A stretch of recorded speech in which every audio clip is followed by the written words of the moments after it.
ये आया।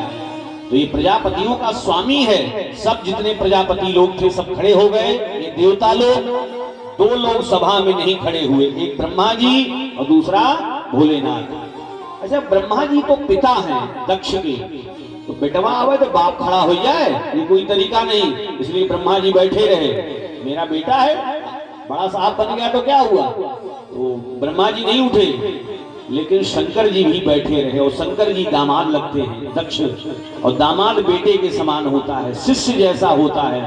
तो अब ये बड़बड़ा रहा है, भगवान शंकर जी को बुरे बुरे वाक्य बोल रहा है।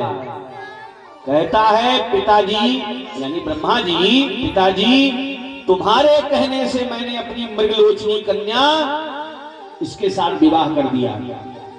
इसको कोई संस्कार है छोटे बड़े का? मैं आया, मेरे चरणों में आकर इसको झुक के प्रणाम करना था। ये मेरे पुत्र जैसा है, मेरा दामाद है। उसने अभिवादन नहीं किया, अरे वाणी से भी सम्मान नहीं किया कि पिताजी ससुर जी पाए लागी, ऐसा भी नहीं कहा, अभिवादन नहीं किया। गृहीत्वा मृग सावाक्षा पाणी मरकट लोचना, ऐसा शब्द बोल रहा है तुलाराम जी। अब हमें यहाँ कहा इस शर्मावत किया है, कहा था है मेरी बिटिया मृगनयनी थी, उसकी आंख मृग के समान, और ये देखो हमारे बिटिया के बराबर है, मरकट लोचन। बताओ, भोलेनाथ का हमारे कहा था है बंदर जैसी गोल गोल आंख ले आए, ऐसा कहता है। ये अभिमान बोल रहा है इसका। श्राप दे दिया भगवान शंकर को दक्ष ने। बोले भले मेरा तू दामाद है, लेकिन मैं तुझको शाप दे रहा हूं। क्या श्राप दिया?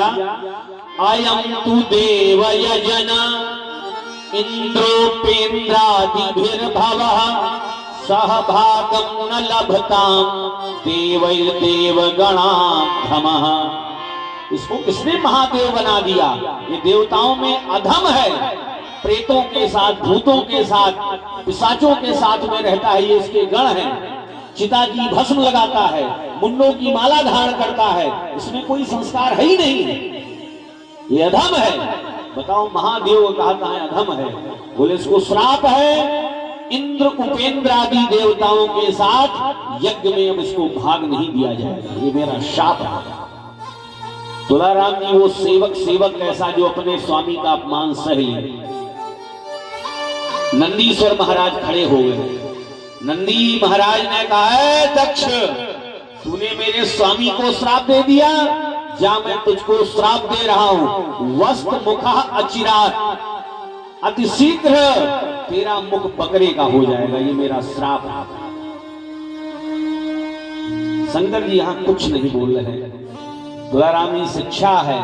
अब इन बताए रहे ना, एक आदमी गरियावे तो अपने का शांत हो जाए, चाहिए शांत हो जाना चाहिए, इससे अपराध कम होगा। अच्छा, वो अपराध करता है, तू अपराध करे लागे हो, तो अपराध की वृद्धि होती जाएगी, वृद्धि होती जाएगी।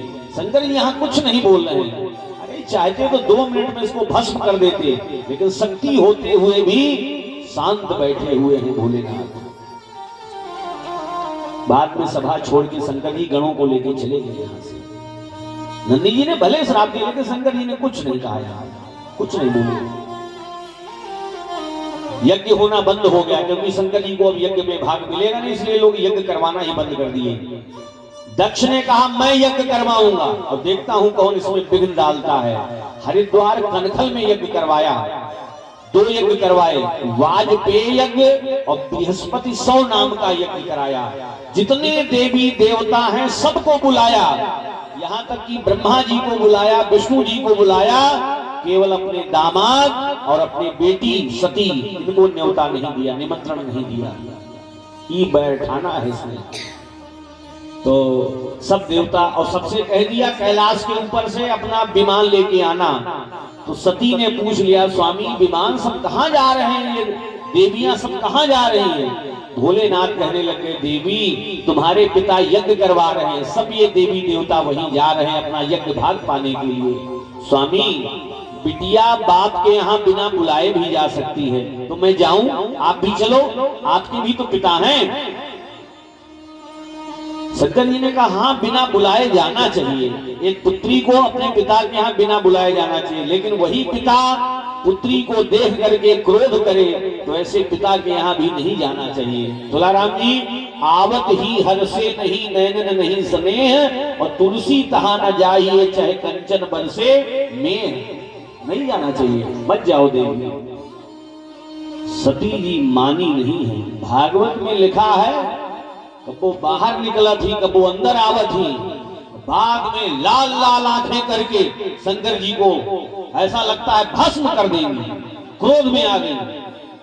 जैसे पिता वैसे बेटी सती, तो खुद ही चल दी। बोले चाहे हमें आज्ञा दियो चाहे ना दियो, हम तो पिताजी के यहाँ जाओ।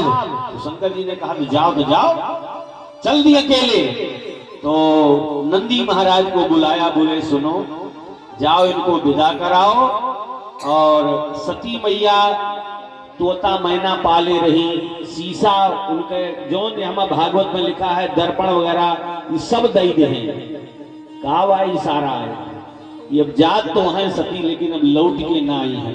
और लौट के ना आई है तो शीशा, कंघा, दर्पण, तोता मैना हम यहाँ रख करके क्या करेंगे?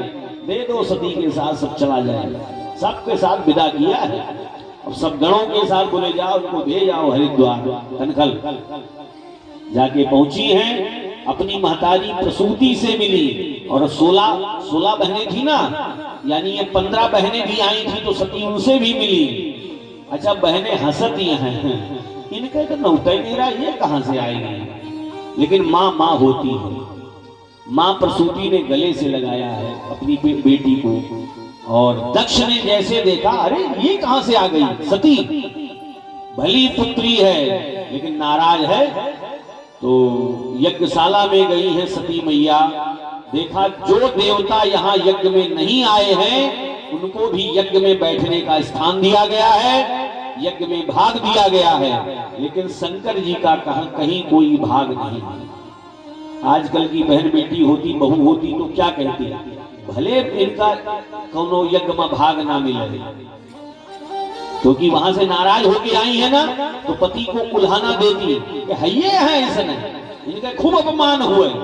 लेकिन धन्य है सती महारानी, ससुराल से थोड़ा अनबन होके आई हैं, लेकिन पति का अपमान नहीं सहन कर सकती हैं। देखा कि हमारे स्वामी का कहीं भाग नहीं है, तुरंत पिताजी से कहा, पिताजी आप मेरे स्वामी भगवान शिव का अपमान करते हैं, अरे उनको अमंगल बताते हैं आप। अरे 2 अक्षर का नाम है जिसको लेने मात्र से मानव मात्र का कल्याण होता है।